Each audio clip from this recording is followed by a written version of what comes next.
보시면 그들이 전에 맹인이었던 사람을 데리고 바리새인들에게 갔더라. 이 사람이 여러분 어제 우리 큐티에서는 어떻게 불렸죠? 나면서부터 맹인이었던 사람으로 불렸죠. 지금은 어떻게 이름이 불립니까? 전에 맹인이었던 사람입니다. 완전히 달라졌죠.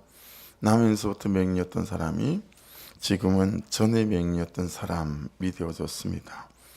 그러니까 나면서부터 맹인이었던 이 사람은 구걸로 살아갈 수밖에 없었던 거지였죠. 이 사람이 도시를 발칵 뒤집어 놨습니다. 그렇죠? 그래서 이 사람을 13절은 한마디로 요약을 하는데 전에 맹인이었던 사람 이렇게 요약을 합니다. 이제는 맹인이 아니란 얘기죠. 예수 그리스도 때문이죠. 나는 예수님 때문에 전에는 그런 사람이었는데 지금은 이런 사람인가? 또 그 사람 전에는 이렇게 사는 사람이었는데 근데 그 사람이 이제 이렇게 살아가네. 이런 일들이나 또 이런 평가들이 또 내 삶에 또 이런 일이 일어나고 있는가? 여러분 복음은 이제 가는 곳마다 소동을 대부분 일으키죠. 잠잠하게 만드는 일이 별로 없습니다. 빌립보에 갔을 때 바울 사도는 점치는 귀신 들린 여종에게 귀신이 나오게 하는 사건이 일어나지 않습니까? 바울과 실라가 옥에 갇히죠. 그런데 지진이 납니다. 옥문이 다 열리면서 간수와 온 가족이 구원을 받는 역사가 나타나게 되었습니다. 아데미 신상 모양을 만들어서 우상 숭배를 먹고 사는 사람으로 가득했던 에베소 같은 경우에는 또 바울 사도가 전한 복음으로 온 도시가 발칵 뒤집혀집니다. 그래서 그들이 전에는 귀신과 죄의 종로로 타던 사람이라고 그들을 기록하거든요. 그런데 바울 사도가 복음을 전하고 난 뒤부터는 또 그 도시가 완전히 달라지기 시작하죠. 한결같이 만남 때문이죠. 복음을 만나든 예수를 만나든 말씀과의 만남들을 통해서 뒤집어 놓는다라고 하는 거니까 이런저런 다른 것들이 인생을 사람을 바꿔놓고 결정시키는 것 같지만 사실은 만남이 결정하는데 또 만남이 결과를 만들어내는데 우리는 어떤가? 이 한마디로 또 말씀을 좀 돌아보게 되었습니다. 나면서부터 맹인이었던 이 사람이 정말 맹인인지 아니면 두 눈 뜨고 다 보고 있는 이 바리새인들과 서기관들이 맹인인지 이건 참 모를 일이다라는 거죠. 영적인 부분 안에서. 그러니까 여러분과 제가 본문 안에서 눈 다 뜨고 있으면서도 보지 못하는 진짜 맹인인지 아니면 육신적으로는 보지 못하지만 예수 그리스도의 만남을 통해서 이제 보는 자로 살아가는 사람인지 예수 그리스도를 나의 구주로 고백한다라고 말하지만 여전히 저 천국도 안 보이고 안 믿어지는 거죠. 그리고 부활의 복음도 안 믿어지고 어떤 고난이 광야가 있던 관계없이 하나님의 구속사 안에서 하나님께서 나를 세워가시는 과정이다라고 하는 것들도 눈에 안 보인다면 그 사람들이 진짜 영적인 맹인일 수 있다라고 말씀은 우리에게 말씀하신다라고 볼 수 있겠죠. 13절을 다시 보시면 그들이 전에 맹인이었던 사람을 데리고 바리새인들에게 갔더라. 이 그들은 누구일까? 나면서부터 맹인이었던 사람을 보고 도대체 어떻게 눈이 떠이게 되었나 라고 이제 질문하는 사람들인 거죠. 그죠? 그래서 여러분 이 사람들이 왜 전에 맹인이었던 이 사람을 바리새인들에게 데리고 왔습니까? 14절을 보십시오. 예수께서 진흙을 이겨 눈을 뜨게 하신 날은 안식일이라. 안식일에 눈을 뜨게 했기 때문에 그랬어요. 율법을 어겼다라고 하는 거죠. 그래서 눈을 뜬 거, 보는 거 하나도 중요하지 않고 이 사람들이 얼마나 율법에 이제 얽매여 있는가라고 하는 것들을 볼 수 있습니다. 여기서 안식일을 막 하나하나 따져서 재원고에는 한 페이지가 가득하지만 본문의 핵심적인 메인 내용이 그건 아닌 것 같아서 그렇죠. 어쨌든 여러분, 이 십계명 거룩한 안식일을 지키라라고 하는 것은 출애굽기 20장에 주어지는데요. 그런데 출애굽기 16장 26절에 보면 엿새 동안은 너희가 그것을 거두되 일곱째 날은 안식일인즉 그 날에는 없으리라 하였으나, 이런 말씀을 보게 되면 이스라엘 백성들이 십계명이 주어지기 전에도 이 안식일을 잘 지키고 살았구나라고 하는 것들을 알 수 있는 대목들이 이렇게 출애굽기 보면 있어요. 그래서 여러분, 안식일은 소극적인 면으로 따지면 거룩하게 그날을 좀 구별시켜서 일하지 않는 것 정도고, 굉장히 적극적으로 말하면 그날 주님께 예배하고 또 주님께 헌신하는 날이다 라고 하는 거죠. 그게 안식일의 아주 적극적인 개념이에요. 그날에 하나님께서 하나님을 예배하고 또 기념하고 하라고 그랬기 때문에. 그래서 저와 여러분에게 있어서 우리가 안식일을 어떻게 잘 쓰고 있는지, 또 안식일답게 보내고 있는지, 안식일 때문에 지금 안식일 논쟁처럼 이런 일이 벌어지고 있으니까요. 한번 좀 살펴보는 것도 필요하겠죠. 그래서 요즘 우리는 원래 이제 이게 안식일의 개념이 두 개가 있고요. 그게 세 번째로 예수님의 부활 때문에 이제 붙여진 게 있는데, 그래서 여러분, 제7 안식일 교회에서 원래 토요일이 안식일인데 이 사람들이 지금 일요일을 주일로 지키는 거, 이거는 잘못된 거다. 그리고 또 하나님의 교회에서도 이걸 걸고 넘어져요. 그런데 여러분, 창세기 2장 2절 같은 말씀에 보면 하나님이 그가 하시던 일을 일곱째 날에 마치시니 그가 하시던 일을 모두 거치고 일곱째 날에 안식하시니라. 이제 샤바트라고 부르거든요. 2장 3절에도 마찬가지입니다. 모든 일을 마치시고. 그래서 이게 이제 신학적인 학문으로 따져봐도요, 지금 우리가 일요일을 주일로 지키는 거, 이것들이 그들이 말하는 것처럼 그렇지 않다라고 하는 거고, 더더구나 이제 마지막 하나, 그리스도인들이 주일이라고 부르는 오늘날 우리가, 그래서 예수님께서 우리를 위해 십자가에 못 박혀 죽으시고 그때 보면 그날이 안식일이다라고 성경이 기록하고 있죠, 그죠? 그래서 3일 만에 부활하시고 하나님이 이스라엘을 모든 애굽의 속박에서 구원하시듯이 우리를 죄악에서 구원해 주신 날인 거죠.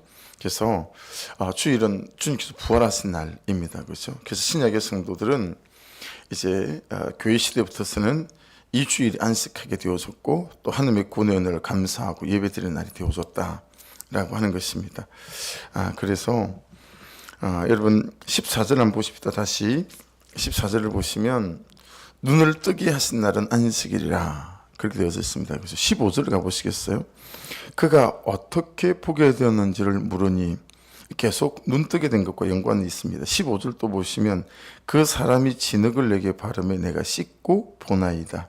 17절로 가보시면 그 사람이 내 눈을 뜨게 하였으니, 18절에는요 맹인으로 있다가 보게 된 것을, 19절 지금은 어떻게 해서 보느냐, 21절 어떻게 해서 보는지, 누가 그 눈을 뜨게 하였는지. 오늘 말씀에 주된 계속해서의 어떤 내용들은 이 눈을 뜨게 된 거, 이것과 또 안식일, 예수께서 하신 일, 이것이 계속 맞물려서 말씀이 진행되고 있습니다. 그렇죠? 그래서 예수께서 진역을 이겨서 그리고 눈에 바르게 되어지고, 그리고 맹인이었던 이 사람이 이제 눈을 뜨게 한 날이 안식일이었다라고 하는 것입니다. 그런데 여러분, 이 사람들은 이 나면서부터 맹인이었던 이 사람이 보게 된 것은 아무 관심이 없어요. 그냥 한 사람의 존재와 인생이 다시 살게 된 날이잖아요. 근데 그것은 아무 관심이 없고 그냥 율법 그 쪼가리에만 목을 매는 거죠. 그래서 굉장히 많아요. 그들이 성경에 없는 만들어낸 안식일에 대한 지켜야 될 것들이. 그래서 그들은 걸음도 안식일에 2,000걸음 이상 걸으면 안 돼요. 걷는 것도 2,000걸음 내에 딱 교정, 그 다 자기들이 만들어낸 거죠. 성경에 말씀하고 있는 것들이 아닙니다. 그러니까 율법은 있는데 하나님도 없고 또 하나님의 뜻도 없고 이제 이런 거죠. 근데 여러분, 요즘을 사는 우리 입장에서는 정말 보고 싶은 사람이 어떤 면에서 이런 바리새인들이 아닐까, 역설적으로. 이 질문이 이해되세요? 요즘은 아무도 여러분 하나님의 말씀에 두려워 떠는 자 없습니다. 그냥 내 형편과 뜻대로 말씀들을 다 재해석합니다. 그 말씀에 생명을 거는 자도 없고 또 하나님 말씀에 운명을 거는 자도 없어요. 이 지금 바리새인들이 붙잡는 건 하나님의 말씀이 아니라 율법이잖아요. 그들은 율법에도 이렇게 그냥 목숨을 거는데, 우리는 오늘날 하나님의 말씀을 붙잡고 있음에도 불구하고 정말 이 말씀에 두려워 떨고 이 말씀에 운명을 걸고 이 말씀에 생명을 걸면서 그냥 그 한 말씀, 오늘 내게 붙잡힌 그 한 말씀에 어떻게 하든 그냥 이 하루 이 말씀을 붙잡고 내가 살리라, 이런 게 없다라고 하는 거죠. 그래서 여러분, 요즘 예수를 믿는 우리에게 말씀을 해석하는 권위는 누가 갖고 있죠? 현실이에요. 현실이 말씀을 해석하는 주도권을 쥐고 있는 것 같아요. 아니면 내 감정이나 내 상황, 이게 말씀을 해석하는 추인 것 같아요. 그래서 말씀이 뭐라고 말씀하시든 아무 관계 없어요. 그냥 내 현실이 항상 주도권을 쥐고 있어요.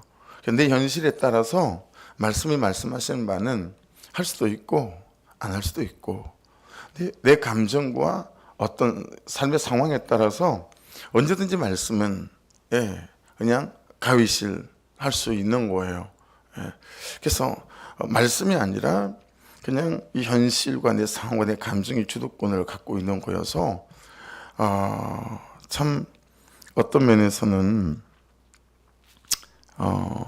모든 예배는 단지 우리의 모든 어떤 신앙 같은 경우에는 그냥 나를 돕는 시녀 역할, 그 이상도 그 이하도 아닌 거예요. 나를 잘 되게 하고 나를 편하게 하고, 그래서 예배도 하고, 그래서 형편 따라 기도도 하고, 뭐 이런 거죠. 그러다 보니 안식일의 주인이 말씀이나 주님이 아니라 안식일의 주인이 사람이 된 지 오래이죠. 그래서 신학교를 가보니까 잘 안 쓰는 말을 쓰더라고요. 채플, 이렇게 말해요. 예배를 채플이라고 하는데, 사실 예배를 채플이라고 하는 건 아니고 예배 드리는 장소가 영어로 채플이잖아요. 그러면서 이제 월십이라는 단어를 쓰죠. 여러분, 월십은 하나님을 예배하다, 하나님을 찬양하다, 하나님을 높이다, 하나님을 인정하다, 이런 의미이거든요. 근데 여러분, 영어적인 영어권 안에서는 월십이라고 부르기보다 서비스라고 부르는 예가 굉장히 많다라는 거예요. 그러니까 여러분, 예배가 월십, 하나님을 높이다가 아니라 그냥 나의 신앙생활을 돕는 서비스가 되어졌다라고 하는 거죠. 그래서 정말 나는 나의 예배가 월십인가 아니면 서비스인가, 말씀이 예배가 나를 돕는 신의 역할에 그치고 있는지, 아니면 이 말씀이 또 예배가 내 삶의 온전한 주도권을 쥐고 그 예배와 말씀을 따라 내 삶이 따라가는 삶인가, 이런 것들이 너무 중요해 보인다라고 하는 거죠. 그래서 꼭 주일이 예배가 고속도로 휴게소 같은 거죠. 쭉 가다가 너무 피곤하고 힘들어서 잠시 배도 요기도 좀 하고, 물도 좀 마시고 화장실 좀 갔다가 그러고 가고 다시 또 가고, 이 정도의 개념 이상으로 이게 아니니까 여러분 결정하시잖아요. 선택하시고 가시다가 어떻게 이번 휴게소 쉬어? 아니면 그 다음에 쓸까? 그 다음 휴게소는 20km 앞에 있다는데 이게 복잡하대. 그 앞에 가도 시설이 좋으니까 우리 그 앞에서 쉬어. 이게 여러분 그냥 우리가 예배와 안식, 우리 주일을 선택하는 많은 성도들의 개념 안에 들어있는 모습들일 수 있다라고 하는 부분 안에서 우리의 생각이 참 많이 제고가 필요하다. 15절 보십시오. 그러므로 바리새인들도 그가 어떻게 보게 되었는지를 물으니 이르되 그 사람이 진흙을 내 눈에 바르매 내가 씻고 보나이다. 여러분, 계속해서 이 사람들은 예수께서 진흙을 씻어 바르고 보게 되었다는데 이걸 이제 인정하지 않고 이 사람한테 물었다가 나중에 이 사람 아버지를 데리고 와서 묻고 이제 계속 이런 일들이 생기게 되어지잖아요. 여러분 그 진흙 있죠. 그 진흙의 동그라미를 좀 쳐보시면 펠로스라는 단어입니다. 이렇게 펠로스. 근데 여러분 진흙은 성경에서 항상 무엇과 연결이 되어지죠? 토기장하고 연결이 되었습니다. 그렇죠? 항상 진흙은 토기장하고 연결이 되었습니다. 그래서 로마서 9장 21절에도요. 토기장이가 진흙 한 덩이로 귀 쓸 그릇을 하나는 천이 쓸 그릇을 만들 고난이 없느냐. 이사야 말씀에도 여러분 진흙이 나오면 연이어 토기장이가 나와요. 네, 그렇죠? 여러분 보세요. 진흙이 만일에 우리 삶에 일어나는 사건이라면 이 사건들이 하나님의 구속사 안에 있는 사건이다라는 거예요. 자, 보세요. 토기장이가 물레 위에다가 진흙을 올려서 저와 여러분을 빚어가잖아요. 그렇게 빚어가요. 그래서 그 의미 안에서 본다면 저와 여러분이 하나님께서 빚어놓으신 인생이란 말이에요. 그래서 이 진흙이 만일에 어떤 사건으로 우리가 명명할 수 있다면 저와 여러분의 삶에 일어나는 그런 모든 하나하나는 어떤 거라는 거죠? 구속사 안에 있는 사건이다. 나를 만들어가는, 이해되시죠? 그런 거라는 거예요. 한 걸음 더 나아가가지고 토기장이신 하나님의 물레 위에 올라간 나라는 존재이고 나라는 사람의 인생이고 삶이라면 어떻게 되겠어요? 그러면 이제 하나님께서 만들어 가시는 구속사 안에서 모든 과정 안에서 여러분 내가 씻고라는 게 있죠. 거기 보시면 15절에 보십시오. 진흙을 내 눈에 바르매 내가 씻고 보나이다. 이 내가 씻고 이 립토라는 단어는 깨끗이 하다라는 뜻이거든요. 우리의 회개일 수도 있고 내가 씻는 것은 우리의 순종일 수도 있고 그렇죠? 그래서 보게 됐잖아요. 보게 됐으니까 이 내가 씻고라고 하는 것은 회개이고 순종일 수 있다. 자, 그렇다면 여러분 여기서 이제 굉장히 중요해지는 게 하나가 있는데 그게 뭐냐면 타이밍이에요. 여러분 자 토기장이가 진흙을 만들었어요. 물레 위에. 그렇죠? 뭐 토기를 만들었다고 생각해 보십시다. 그걸 어떻게 하죠? 모양을 만들고 제일 쉬운 건 어떻게 했어요? 모양을 만들 때 다른 모양으로 만드는 게 제일 쉽겠죠. 자, 모양을 만든 다음에 그걸 어떻게 해요? 약간 말리죠. 꾸덕꾸덕해지게. 그러면서 뭘 하죠? 문양을 새기잖아요. 그때까지도 여러분 다시 만들기가 쉽겠죠. 자, 그러고 난 다음에 여러분 살짝 건조한 다음에 유약을 발라요. 그죠? 유약을 다 바르고 난 다음에 이제 불가마 속에다가 집어넣는다라고 하는 거죠. 불가마에 집어넣으면 여러분 벽돌 같은 경우에도 3000도씨 이내에서 굽거든요. 타일도요. 그러면 토기도 그런 데서 굽는 거 아니겠어요? 그러니까 불가마에서 다 구우시고 이제 꺼내면 그때부터 진흙이 아니에요. 그죠? 그래서 망치로 툭 때리면 그냥 짱그랑하고 다 깨지는 거죠. 그래서 여러분 타이밍이라고 말씀드리는 이유는 어떤 거냐면 가마에 들어가기 전에 불가마에 그때 만일에 회개하는 타이밍이라면 순종하는 타이밍이라면 그 토기상의 뜻대로 이걸 만들어가는 것들이 훨씬 더 쉽겠죠, 그죠? 물론 토기장이신 하나님이시니까 가마에서 다 구워지고 난 뒤에도 깨트리고 다시 가루로 빻아서 또 다른 토기로 만들 수 있겠지요. 근데 문제는 이제 그만큼 우리가 아프다라고 하는 거죠. 힘이 든다라고 하는 거죠. 그래서 여러분 진흙이 나오면 항상 토기장이와 연결되어진다는 걸 잘 유념하셔서 여기 항상 타이밍이 있다라고 하는 거. 그래서 저와 여러분이 항상 말씀 안에서 회개하는 것들과 또 말씀을 따라가는 순종이 여러분 늦어지지 않는 이 순종과 회개를 미루지 않는 그런 은혜가 있기를 주의 이름으로 축복합니다. 그래서 여러분 이런 말씀의 토대 위에서 사람들은 하나님에게 응답할 기회를 잃어버리기 전에 회개하도록 부름을 받고 있다. 이게 좀 오편에 있다고 생각해요.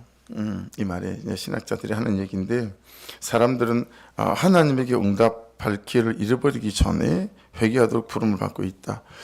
뭐 언제라도 하나님께 회개할 기회가 없겠어요. 항상 하나님 그분께 인생의 어느 타임이라도 회개할 기회가 있겠죠. 그러나 여러분, 나단 선지자가 왔을 때 다윗이 회개하잖아요. 근데 그때마저도 다윗이 회개하지 않을 수 있지 않겠어요, 그죠?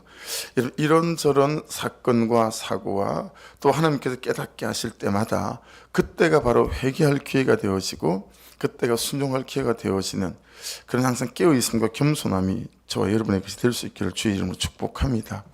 마지막 한 가지 오늘 본문 말씀 안에서 우리가 잘 좀 깨달아야 될 것들이 16절 17절 단데요. 자, 16절 17절 같이 읽어보겠습니다. 바리새인 중에 어떤 사람은 말하되 이 사람이 안식일을 지키지 아니하니 하나님께로부터 온 자가 아니라 하며 어떤 사람은 말하되 죄인으로서 어떻게 이러한 표적을 행하겠느냐 하여 그들 중에 분쟁이 있었더니 17절 이에 맹인되었던 자에게 다시 묻되 그 사람이 내 눈을 뜨게 하였으니 너는 그를 어떠한 사람이라 하느냐 대답하되 선지자입니다 하니. 여러분, 이 바리새인들 마음 안에 있는 마음, 그들의 질문하는 이유, 이것들을 잘 들여다보시게 되면 여러분, 그들의 마음 속에서 다시 묻는 질문 속에서 사실은 우리의 모습이 다 녹아 있다는 걸 알 수 있습니다. 여러분, 애착 인형이라는 말 들어보신 적 있으시죠? 애착 인형. 강아지들에게도 애착 인형이 있다고 하잖아요. 그래서 자기가 딱 좋아하는 그런 헝겊으로 된 그런 인형들이 있고, 아이들 키워보면 아이들에게도 마찬가지죠. 잠을 잘 때마다 꼭 껴안고 자고, 우리가 볼 때는 다 헤어져 가지고 쓰레기통에 버렸으면 싶은데도 막 그냥 때가 있고, 그죠? 근데 걔에게는 그게 애착 인형이에요. 이제 그 인형이 있으면 이제 안정감을 느끼고 이렇게 하는 거죠. 이게 여러분, 애착 인형이란 말 자체가 이제 정신 분석학에서 이게 대상관계 이론에서 나온 말이라고 합니다. 애착 인형이. 이게 이제 아이들이 어릴 때부터 엄마하고 되게 밀착되어져서 이게 이제 자라게 되어지잖아요. 그럼 이 아이들도 자기 스트레스를 생기고 할 때 이걸 스트레스를 조절하는 방법을 터득하고 자연스럽게 배우게 된다라고 하는 거예요. 그래서 막 어떤 일이 있어서 애가 왕 하고 울잖아요. 그럼 이제 엄마가 막 뛰어오잖아요. 그럼 아이를 안아주는 거예요. 그럼 엄마의 그 따뜻한 체온이나 또 부드러운 촉감이나 또 이 두근두근 뛰는 어떤 심장 박동, 이런 것들이 안게 되면 아이들이 다 느낀다는 거예요. 그러면서 그 엄마의 심장 소리를 들어가면서 내가 엄마와 붙어 있구나, 이런 안도감을 느끼면서 이 교감신경이 활성화되어진대요. 그러면서 안정감은 생기고 스트레스는 가라앉게 되어지게 되고, 이를 통해서 아이들이 이런 생각을 하게 된다는 거죠. 내가 놀래더라도 어떤 일이 있어도 나는 엄마 때문에 금방 괜찮아질 수 있다. 예. 이렇게 어떤 세상에 대한 신뢰도 배우고 엄마와의 단단한 관계를 형성해 간다라고 하는 거죠. 이제 시간이 흘러서 이 아이들이 좀 자라게 되잖아요. 이제 아동으로 자라게 되지 않습니까? 그럼 아무래도 양육자와 좀 떨어져 지내는 시간들이 좀 더 많아지지 않겠어요, 그죠? 또 낯선 상황이나 현실이나 또는 사람들도 보게 되어지게 되고, 그러면 엄마나 양육자와 좀 떨어져 지내는 시간들도 되어지게 되고, 이제 그러면서는 표정을 살핀다는 거예요. 엄마의 표정이 어떤가. 또 그러면서 간혹 놀리는 일들이 생기게 되어지게 되면 또 이제 엄마한테 쫄래쫄래 막 달려와 가지고 안겨서 안정감을 느낀다라고 하는 거죠. 여러분, 이런 양육자의 역할을 이제 대상관계 이론에서는 안식처라고 부르거나 아니면 스큐얼 베이스라고 그래가지고요, 안전한 기지, 이렇게 부른다는 거예요. 내가 거기에 가면 내가 안전해져, 또 안정감이 생겨, 이런 느낌을 가지고 배우게 된다라고 하는 거죠. 더 시간이 흘러가게 되면 이제는 양육자가 없더라도 스스로 안정을 혼자 찾아가는 방법을 터득하게 된다라고 하는 거죠. 그래서 몇 시간 동안 엄마가 외출하고 돌아올 때도 있고, 또 뭐 유치원 가고 학교 가고 이러면 진짜 떨어져 지내기도 하고, 그러면서 혼자 잠을 자야 될 경우에나 또 이럴 때 엄마가 안 온다는 사실을 아이들이 알게 되잖아요. 당분간 떨어져 있어야 돼. 그럼 엄마 대신 자기에게 안정감을 줄 그 어떤 것들을 다 찾는다는 거예요. 그것이 놀이가 되어졌든 못이 되어졌든. 근데 대부분의 아이들이 인형이나 있는 것들을 통해서 엄마를 대신해주고 양육자를 대신해줄 만한 그 어떤 자기의 안정감을 가질 수 있는 그 대상을 물건을 통해서 가지게 된다라고 하는 거죠. 이때 부드럽거나 좀 푹신하거나 이 엄마의 상을, 양육자의 상을 투영할 수 있는, 탁 안아줬을 때 느꼈던 그 느낌, 이런 거 있죠. 그런 것들을 이렇게 투영해 줄 수 있는, 그게 가장 좋은 게 투사 대상되는 게 이게 인형, 흥금으로 된 인형이라고 해요. 그래서 이렇게 그 아이의 애착의 투사 대상이 된 인형을 애착 인형, 이렇게 학문적으로 부른다고 합니다. 자, 그 애착 인형하고요, 그 다음에 바리새인들하고 우리를 본문 안에서는 연결지어 볼 수 있어요. 지금 바리새인들은 하나님이 없죠. 하나님과의 만남도 없어요. 맨날 말씀을 붙잡고 사는데 그 말씀 속에서 하나님과의 만남도 없습니다. 하나님과의 인격적인 사귐, 교제, 친밀함, 동행, 이런 거 없죠. 그저 이 사람들은 그냥 하나님을 율법으로 대신하고 있어요. 그죠? 율법으로. 애착 인형처럼 말이에요. 율법을 붙잡고 있는 것 자체가 뭐예요? 하나님을 붙잡고 있는 것처럼 생각하는 거예요. 애착 인형처럼. 그래서 율법을 붙잡고 있으면 안정감이 생기는 거예요. 그러니까 하나님 그분으로부터 오는 진짜 그분의 말씀과 또 그분으로부터 오는 은혜와 그분과의 사귐과 친밀함을 통해서 오는 이런 거는 없고, 오로지 그냥 율법을 붙잡고 있는데 그 율법 자체가 하나님을 대신하는 애착 인형처럼 붙잡고 있다라고 하는 거죠. 자, 우리 교를 한번 가져와 볼게요. 우리의 신앙생활이, 우리의 예배가 기도 또는 심지어 큐티마저도 말이에요, 하나님은 없고 하나님의 마음도 모르고 하나님과의 친밀한 사귐과 교제도 없이 예배에서 하나님 안 만나도 아무 관계가 없고 큐티를 통해서 하나님 그분의 음성을 듣지 않아도 아무 관계가 없어요. 그저 내가 예배했다라고 하는 안도감, 예배가 애착 인형 그 이상도 그 이하도 아닌 것으로 전락되어지는 거죠. 그래서 아이고 목사님 주일 예배를 빼먹었더니 너무 찝찝한 거 있죠. 이 얘기 참 많이 듣거든요. 여러분도 스스로 그러실 때 있잖아요. 예배를 빼먹으니까 너무 찝찝하네, 뭐 이런 느낌. 여러분, 그 사람에게는 예배는 그냥 애착 인형 그것밖에 안 되는 거죠. 그 예배 안에서 정말 간절한 마음으로 내가 하나님을 예배하고 내가 하나님 그분을 만나기를 사모하고, 여러분 내 내면과 내 중심을 잘 한번 살펴봐야 될 거라고 생각해요. 그냥 주일날 떡하니 와서 예배 가운데 아무 생각 없이 마치 애착 인형처럼 앉아있다 가지 않는지, 매일의 삶 속에서 내가 하나님 앞에 나아가는 이런 부분들이 애착 인형 정도인 거죠. 하나님 오늘 어떻게 살까요? 말씀을 주시고 깨닫게 도와주십시오. 그분과의 사귐, 그분과의 교제, 동행, 여기에 관심이 없이 그냥 애착 인형 정도라면, 여러분 이 본문에 나오는 바리새인들하고 우리하고 다를 게 하나도 없다라고 하는 거죠. 그래서 17절 다시 보시겠어요? 이에 맹인되었던 자에게 다시 묻되 그 사람이 내 눈을 뜨게 하였으니 너는 그를 어떤 사람이 다느냐? 대답하되 선지자이다. 여러분 예수 그리스도에 대해서 어떻게 생각하는 거죠? 그 사람, 너는 그를 어떤 사람이나 하느냐? 계속 대상어만 되어서 있는 거예요. 예수님이 누구신지, 오셨는지 안 오셨는지, 말씀하시는지 아무 관심 없습니다. 바리새인은 고침받은 소경이 저희들의 마음에 맞는 대답할까요? 다시 묻는 것 뿐이에요. 그렇죠? 자기들이 생각하는 바, 그것이 자기들의 말씀이고 자기들의 하나님이에요. 그들은 사실이나 진리를 그대로 알고자 하는 이런 마음 하나도 없습니다. 그냥 자기들의 이 편벽된 어떤 고집, 자기들 주장, 어떻게든 이걸 이제 옳다라고 붙잡는 마음밖에 안 보이는 거죠. 사실은 말씀을 사랑하거나 진리를 사랑하거나 그러지 않아요. 그래서 여러분 병든 열심 다 그런 거거든요. 그리고 부패한 고집, 내 주장, 내 견해, 내 생각을 끝까지 애착하는 거예요. 그래서 하나님의 말씀이 아니라 자기들의 주장이 자기들의 애착 인형이에요. 예. 자기들의 주장에 안정감을 가지는 거예요.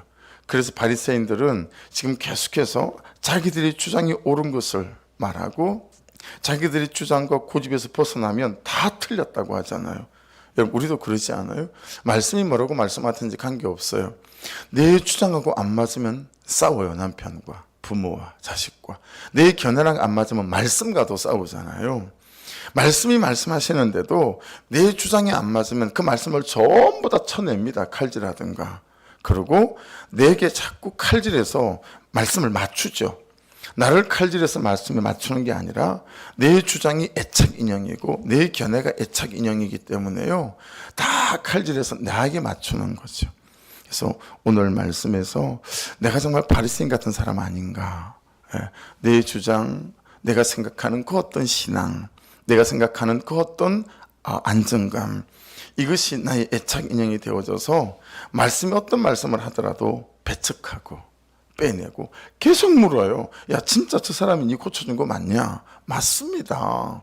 그런데 자기가 원하는 대답이 안 나오잖아요. 그러니까 어떻게 하죠? 아버지를 데리고 오는 거예요. 아버지한테 묻는 거예요. 근데 여러분 이 아버지도 또요 뻔히 알죠. 남에서도 맹인이었는데. 근데 여러분 두 번이나 뭐라고 그래요? 21절에도 보면 그가 장성하였으니 걔한테 물어보십시오.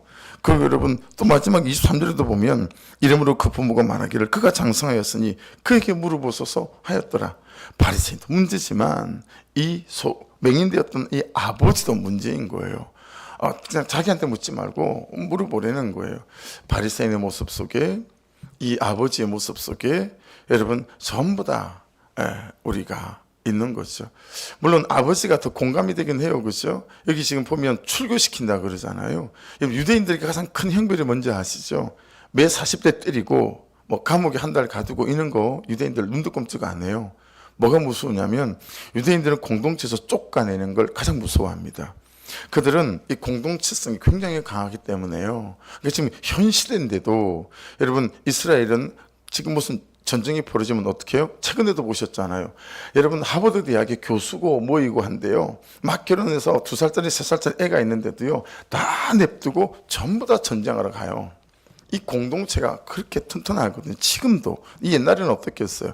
여기서 쫓아낸다고 하니까 예수를 메시아라고 말하면 그래서 그 말을 못하고 계속 아들한테 물어봐라라고 얘기하는 거죠. 여러분 정말 이 아침에 예수 그리스도를 메시아로 우리가 붙잡고 있는지 아니면 이 땅 자체가 내게 애착 인형이에요. 이 땅이 내게 애착 인형이어서 여기서 잘 되는 것 때문에 내가 예수를 붙잡고 있는지 정말 정직하게 자신을 잘 들여다보셔서 여러분의 애착 인형이 다 예수 이름으로 끊어지고 버려지는 역사가 있기를 주의 이름으로 축복합니다. 내 애착 인형을 잘 보시고 이거 걷어내는 게 이 아침의 말씀이에요. 그리고 오직 예수가 오직 복음이 저와 여러분의 자리매김, 주인으로 자리매김하는 이 새벽 될 수 있기를 주의 이름으로 축복합니다. 주여 한번 부르고 같이 기도하며 주의 은혜 가운데 나아가겠습니다. 주여 아버지